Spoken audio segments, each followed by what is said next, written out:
அன்பு தமிழ் நெஞ்சங்களுக்கு மெர்சல் கெலாட்டாவின் அன்பு வணக்கம். வாங்க இன்றைய காணொளி இதோ.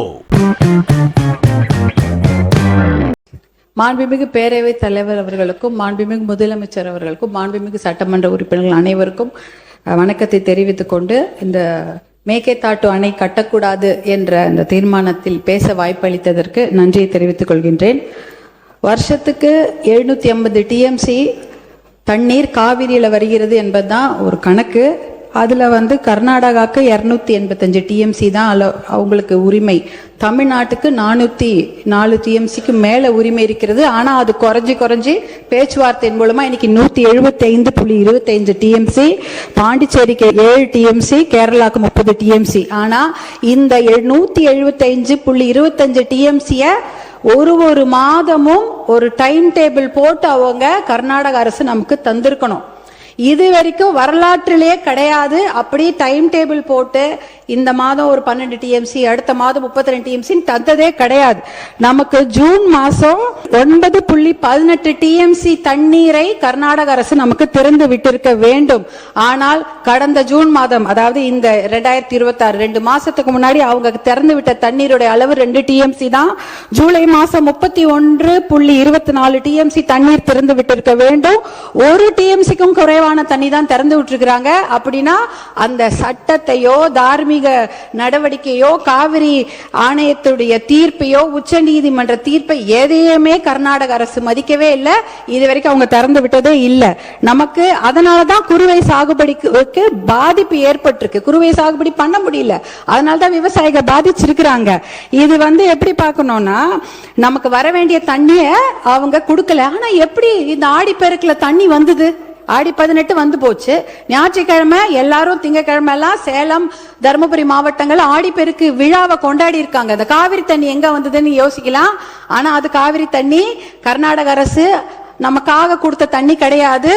கேரளால வயநாட்டுல பயங்கரமா மழை பெஞ்சுது. அந்த வெள்ள நீர், அதிகப்படியான அந்த வெள்ள நீரை தான் அவங்க கபினி அணையில தேக்கி வைக்கிறாங்க.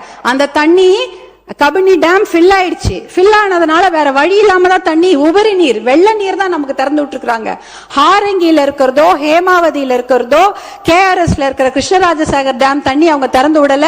அது முழுக்க கர்நாடக மாநிலத்தில் அந்த பெய்யக்கூடிய மழை, அந்த காவிரி நதி நீரை அதை தேக்கி வச்சுட்டாங்க. இது கேரளால இருந்து வர வேண்டிய தண்ணி தான் வேற வழி இல்லாம கபினி மூலமா நமக்கு வந்திருக்குது.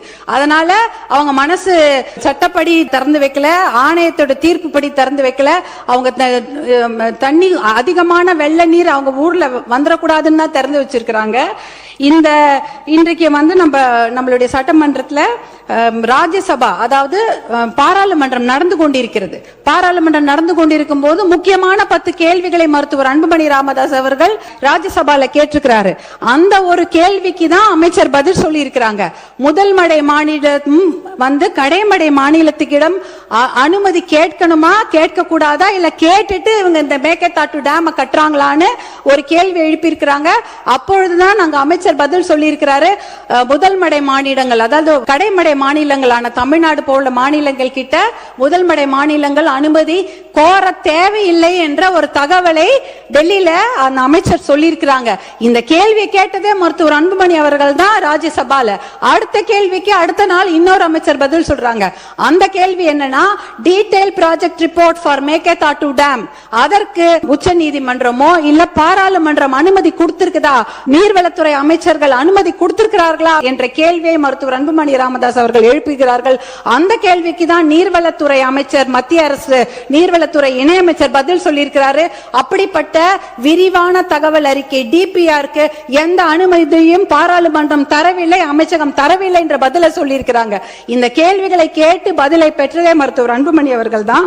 அப்படி இருக்கும்பொழுது அவருடைய சஜஷன் என்ன, அனைத்து கட்சி கூட்டத்தை கூட்டுங்க, ஒரு ஒற்றுமையான ஒரு நிலையை எடுத்துட்டு போய் நம்ம டெல்லியில போய் பார்க்கணும் என்ற அந்த சஜஷன் தான்.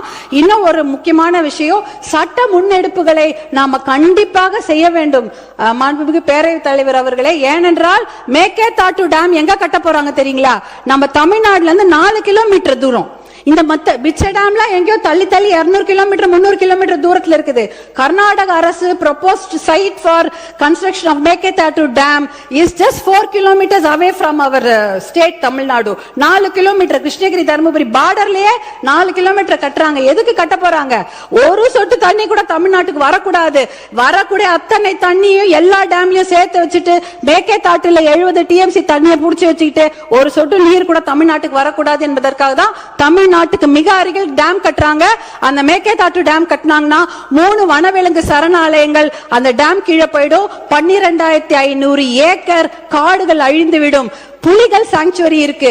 பிலிகிரி ரங்கநாத சுவாமி கோவிலுடைய புலிகள் காப்பகம் இருக்கிறது. காவேரி வைல்ட் லைஃப் சாங்சுவரி இருக்கிறது. அதே சமயம் மாதேஸ்வரன் மலை சாங்சுவரி, அத்தனை வனவிலங்கு சரணாலயம் இருக்கக்கூடிய நீர் வேம்பு நீர் மருந்து மரங்கள் 700 வருஷம் பழமையான மரங்கள்லாம் தண்ணியில போயிடும். நீர் நாய், சாம்பல் நிற ஆட்டர்ஸ், அப்புறம் மகாசீர்னு மயில் கண்ட மீனுங்க, 4 கொம்பு மானு எல்லாமே அழிஞ்சிரும். இதெல்லாம் அழிச்சிட்டு தான் மேகேதாட்டு டேம் கட்ட போறாங்க. சுற்றுச்சூழல் பாதிப்பு மிகப்பெரிய அளவில் இருக்கும். இதற்காக சுற்றுச்சூழல் கேஸ் நம்ம நிறைய போட்டு இந்த டேம் கட்ட விடாம நம்ம தடுத்தணும். 2 ஆப்ஷன் தான் தலைவர் அவர்களே. ஒன்னு மேகேதாட்டு டேம் கட்டணும், இல்ல மேகேதாட்டு டேம் கட்டக்கூடாது. இதுல நடுவுல என்ன முயற்சி? we don't need the dam, அவ்வளவுதான். no dam, no need of the dam. இதுக்கு நடுவுல முயற்சி என்ன இருக்கு? அந்த முயற்சியே தேவையில்லைங்கிற. மேகேதாட்டு டேம் கட்டக்கூடாது, அவ்வளவுதான். இதுல நடுவுல இந்த நான் முயற்சி பண்றதுல தேவையில்லாத ஒரு விஷயம். அனைத்து கட்சியை கூட்டத்தை கூட்டி கண்டிப்பாக ஒரு ஒத்த முடிவோட நம்ம டெல்லிக்கு போக வேண்டும் என்பதுதான் பாட்டாளி மக்கள் கட்சியின் கோரிக்கை. மிக்க நன்றி.